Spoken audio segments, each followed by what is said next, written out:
ఆంధ్రప్రదేశ్ మాజీ ముఖ్యమంత్రి వైఎస్ జగన్మోహన్ రెడ్డి పదవి కోల్పోయి సుమారు 2 నెలలు కావస్తున్నా ఆయన వ్యవహార శైలిలో మార్పు కనిపించడం లేదు. వైసీపీ ప్రభుత్వం హయాంలో రాష్ట్రం ఆర్థికంగా చితికిపోయిందని శ్వేతపత్రం ద్వారా చంద్రబాబు వాస్తవాలు వెల్లడిస్తూ ఉంటే జగన్ మాత్రం అసెంబ్లీకి వెళ్ళి ఆయనకు కౌంటర్ ఇవ్వాల్సింది పోయి ఇంట్లో కూర్చుని మీడియా సమావేశం పెట్టి తాను చెప్పాల్సింది చెప్పేసి వెళ్ళిపోయారు. జగన్ తీరు చూస్తుంటే ఆయన తీరు మారలేదని, ఇక జగన్ మారడన్న అనుమానాలు తలెత్తుతున్నాయి. శుక్రవారం ఇటు బాబు అటు జగన్ వాద ప్రతివాదనల గురించి ఈ స్టోరీలో చూద్దాం.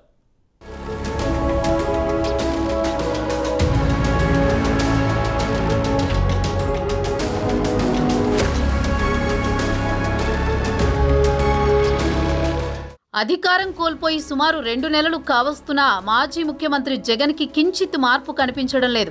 ఇప్పటికీ ఆయన ముఖ్యమంత్రి అనే భ్రమలో విహరిస్తున్నట్టున్నారు. జగన్ తాను చెప్పాలనుకునేది మాత్రమే చెబుతారు. ప్రజలేమనుకుంటున్నారు, ప్రజలు తనను ఎందుకు ఓడించారు అని ఆత్మవిమర్శ చేసుకోరు. అధికారంలో ఉన్నప్పుడు ఎలాగైతే వ్యవహరించారో ప్రస్తుతం అలాగే వ్యవహరిస్తున్నారు. వైసీపీ ప్రభుత్వంలో జగన్ ముఖ్యమంత్రిగా ఉన్నప్పుడు రాష్ట్రం ఆర్థికంగా చితికిపోయిందని చంద్రబాబు శ్వేతపత్రం ద్వారా వాస్తవాలు బయటపెడుతుంటే జగన్ మాత్రం ఇంట్లో ప్రెస్ మీట్ పెట్టి తాను చెప్పాలనుకున్నది చెప్పేశారు.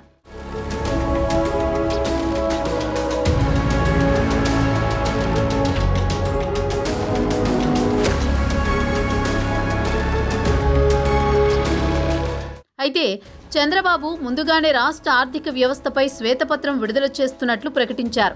ఒకవేళ చంద్రబాబు చెప్పేవన్నీ అబద్ధాలు అని అనుకుంటే జగన్ నేరుగా అసెంబ్లీకి హాజరై బాబు చెప్పేవన్నీ అబద్ధాలే అని ఖండిస్తే జగన్ ప్రసంగానికి కొంత విలువ ఉండేది. కానీ ఇంట్లో కూర్చుని కాకి లెక్కలు చెబితే ప్రజలు నమ్మే పరిస్థితి లేదు.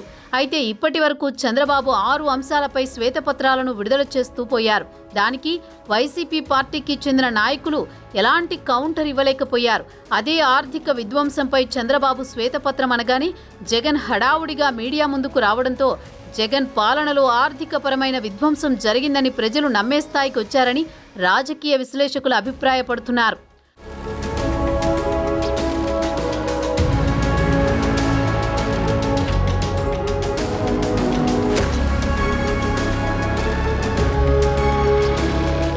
ఇక తెలంగాణలో రేవంత్ రెడ్డి ప్రభుత్వం కూడా ఇలానే బీఆర్ఎస్కు వ్యతిరేకంగా శ్వేతపత్రాలు విడుదల చేసింది. దీనికి కౌంటర్గా బీఆర్ఎస్ కూడా తమ ఘనకీర్తిని చాటుకునే విధంగా కౌంటర్గా మరో శ్వేతపత్రం విడుదల చేసింది.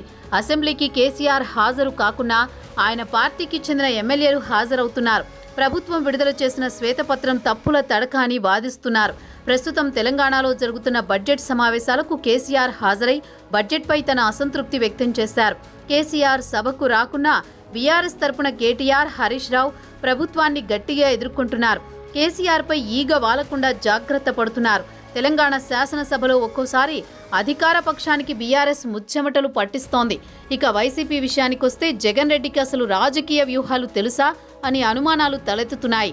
తాను సభకు హాజరు కాకుండా తన సభ్యులను కూడా అసెంబ్లీకి దూరంగా ఉంచుతున్నాడు. ఇలా 60 రోజుల పాటు సభకు డుమ్మా కొడితే సభ్యత్వం కూడా పోతుందని జగన్కు తెలుసో లేదో అన్న టాక్ వినిపిస్తోంది. ఎవరో రాసిన స్క్రిప్టును చదివేసి మమా అనిపిస్తుంటారు జగన్ అన్న గుసగుసలు వినిపిస్తుంటాయి. ముఖ్యమంత్రి పదవి పోయినా జగన్లో ఇంకా మార్పు రాలేదని దీన్ని బట్టి చూస్తేనే తెలిసిపోతోంది.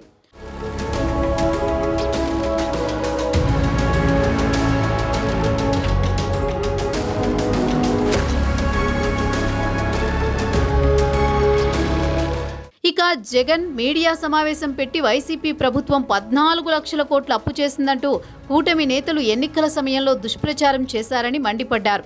కానీ గవర్నర్ ప్రసంగంలో ఆ సంఖ్యను 10 లక్షల కోట్లకు తగ్గించారని గుర్తు చేశారు. ఇక ఇదే మీడియా సమావేశంలో జగన్ చంద్రబాబు ప్రభుత్వం వచ్చి 52 రోజులు గడిచాయి, పూర్తిస్థాయి బడ్జెట్ను ప్రవేశపెట్టలేక వాయిదా వేస్తుందని ఎద్దేవా చేశారు. ఎన్నికల సమయంలో ప్రజలకిచ్చిన హామీలను బాబు నెరవేర్చలేడని దీన్ని చూస్తే తెలిసిపోతుందన్నారు. వాస్తవానికి చూస్తే ఈ ఏడాది జూన్ నాటికి ప్రభుత్వం అప్పులు 5,17,708 కోట్లని చెప్పారు. అదే బాబు 2019లో ప్రభుత్వం నుంచి దిగిపోయినప్పుడు అప్పులు 2,71,798 కోట్లని వివరించారు. రాష్ట్రం విడిపోయినప్పుడు అప్పులు 1,18,051 కోట్లని జగన్ తెలిపారు. బాబు అధికారం నుంచి దిగిపోయినప్పుడు అప్పులు 4,08,347 కోట్లు, అంటే 21.63% అప్పులు పెరిగితే తాను అధికారంలో నుంచి దిగిపోయినప్పుడు అప్పులు 7,48,000 కోట్లు, 12.90% మాత్రమే పెరిగాయని ఏవో లెక్కలు వేసి చూపించారు.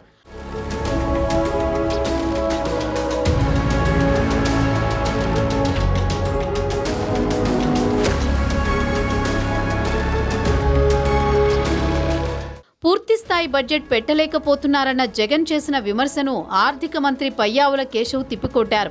ఈ పరిస్థితి తెచ్చింది మీరే కదా అని ఎదురుదాడి చేశారు. రాష్ట్ర ఆర్థిక పరిస్థితి ఎలా ఉందో, తెలంగాణ ఆర్థిక పరిస్థితి ఎలా ఉందో సభకు వస్తే మీకు వివరిస్తాం.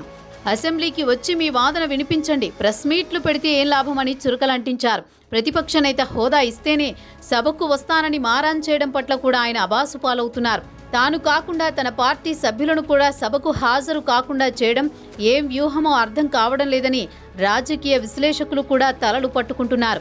ఇవన్నీ చూస్తే జగన్ ఇక మారే పరిస్థితి కనిపించడం లేదనే నిర్ణయానికి ఇప్పటికే చాలా మంది వచ్చేశారు. బాబు ఇలానే రోజుకో శ్వేతపత్రం విడుదల చేస్తూ వైసీపీ కుంభకోణాలు బయట పెడుతుంటే భవిష్యత్తులో వైసీపీ ఉనికే ప్రమాదమన్న టాక్ కూడా వినిపిస్తోంది.